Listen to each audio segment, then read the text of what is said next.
Morning, Pat. All right, Chris. You all right? Yeah, I'm good, thank you. You? Busy weekend? Yes, it was. Yeah, it was a decent one in the end. So.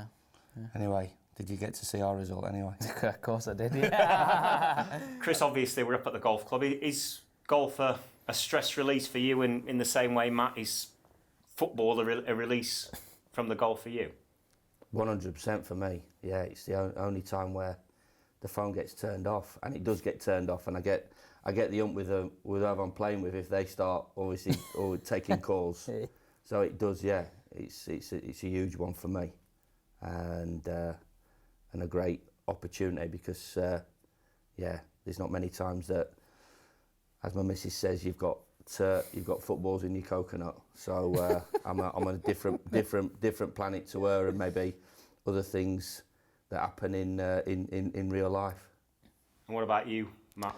How big a part does the football play? And especially football's going on at the weekend quite often when you're playing. Yeah, football's more important. It's it's not just since Chris has been manager and we've started doing well. I've had a season ticket since I was about 4 years old. So football from my dad. I played it when I was younger. It's always been it was always probably the main sport when I was a lot younger, and then sort of once I got a bit older, just started taking up golf, and my dad played golf as well. So it's nice to have something away from the golf, to be honest, that does that I can concentrate on. You do a lot of travelling, so how do you follow the games? Sky Sports, big thanks to you guys, obviously. But no, nowadays, particularly this year with Premier League, it's everywhere. So it's a great thing. I've spent a lot of time in the States this year, and wake up in the morning and all the games are on. You can pick and choose what you want to watch. So to have that, it's ideal. Now you're in the Premier League. Does it give you a little bit more time to play golf because it's not quite as frantic in terms of the fixtures as the Championship? Well, there's international break every bloody week, isn't there? I'm working. It's so annoying. I'm working through that little period. It does actually. Yeah, it does.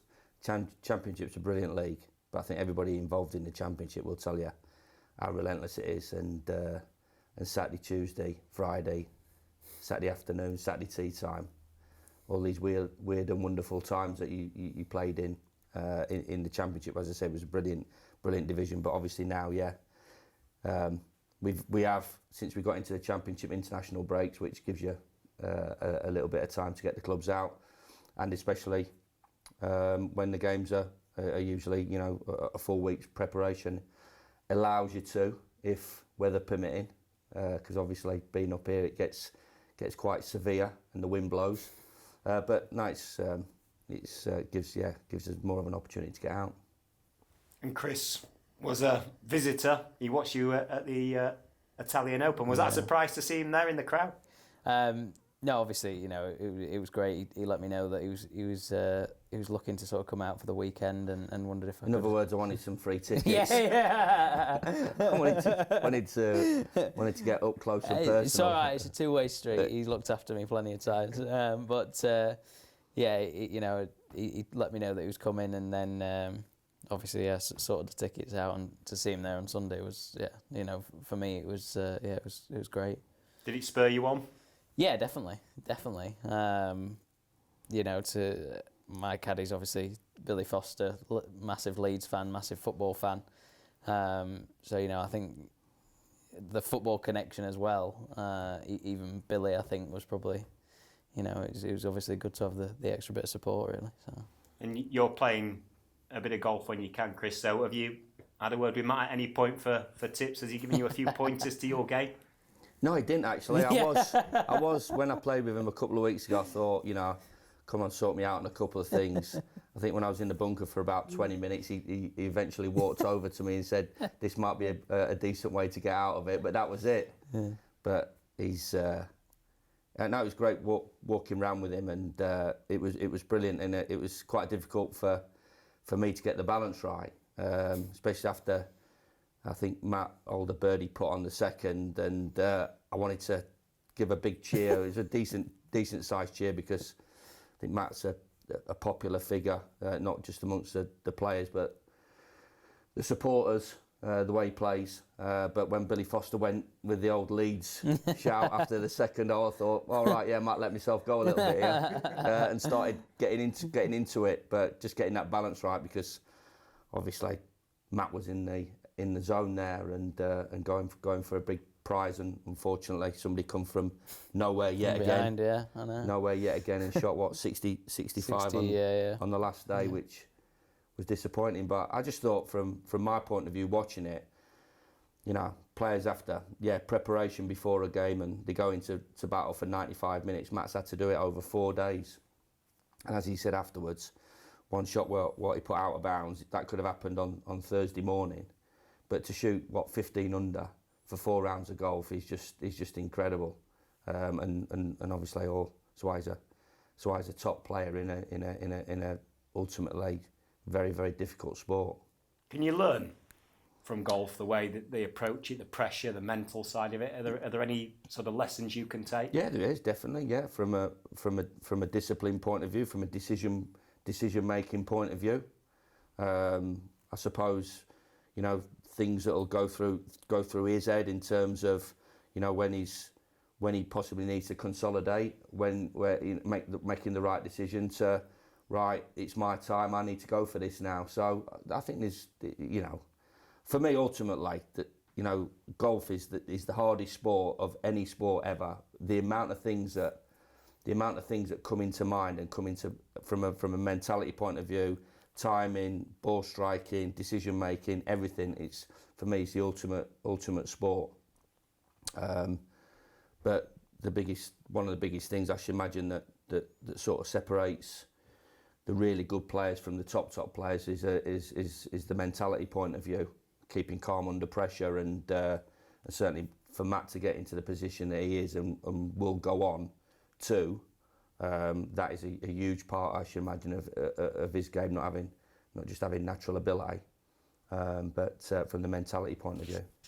Do you two have a common ground in terms of, you're both Sheffield lads, you've both risen to the top of your respective sports, you've got this pressure, this media scrutiny. Is there a common ground there in the fact that you're both dealing with similar things? Yeah, I would say so, yeah.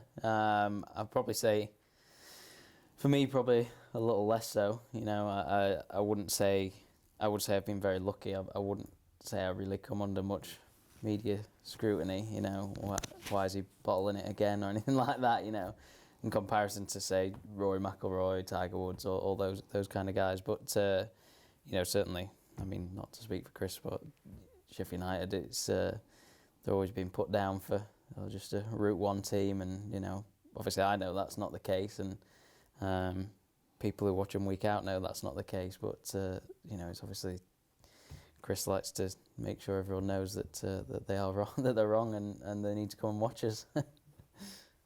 Obviously, Matt's a Sheffield United fan. You two have become friends. Would you be friends with him if he was a Sheffield Wednesday fan, Chris? No. That's absolutely no chance. No. Listen, there's a lot of rivalry goes on in this city, and there's a lot of banter.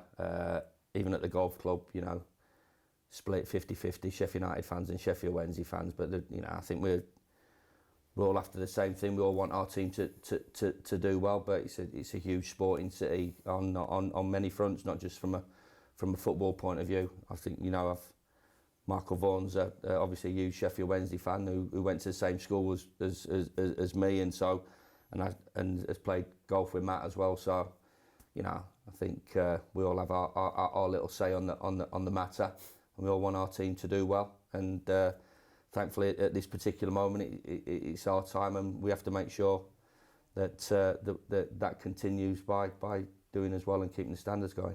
Do you ever get starstruck when you at these golf events, you see some of the big stars, and the same for you when you're around the likes of Chris and the Sheffield United players? Is that a bigger deal for you than maybe being around the likes of Rory McIlroy these days? Yeah, definitely. Yeah, yeah, definitely. No offence to Rory, but like I say, I see him most weeks, and he's a good friend that I can have a regular conversation with. The lads who play football, it's take the likes of Billy Sharp and Jagielka, both lads that I watched from when I was a lot younger, when they played for United, and you know, never even, you know, thought that I would ever meet them or be playing golf with them or anything like that. So, you know, to be able to do that now is is pretty cool. He has come to we've had him in the kit and for a training session as well. Was he any good?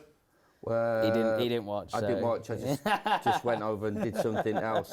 But no, the boys have a game of head tennis before they start the warm up. So Matt was involved in that, and then went over and got involved with the goalkeeping training as well. So that was a little insight. Yeah. But I know our boys have got a huge amount of respect for Matt as well. Like I said, the likes of Sharpie and Phil, they love the golf as well. So the majority of the time he's on a Monday morning talking about how Fitzy did over the weekend. You spent a lot of time, obviously, playing across Europe. Sheffield United, Europa League. Would that fit in with you next season if the Blades were in Europe? I don't think Europa League's the one, really. I think Champions League is... no, I mean, you know, it's been a fantastic start. It's a little strange talking about how good it's been with the manager sat right next to you, you know, but no one can take it away from him. It's been brilliant, and they've been great to watch so far this season, and I mean, I'm sure I have every faith that it'll continue. Can we put you on the spot here? If Chris can get Sheffield United into the Champions League this season, will you come out in your kit as a mascot next season? Can do whatever he wants me to do. I'll be doing it. Yeah. I think a double for me this year with Fitzy to win a major and us to be playing Premier League football next year. I'll take that. I'll take that scenario. That's a good deal. Yeah.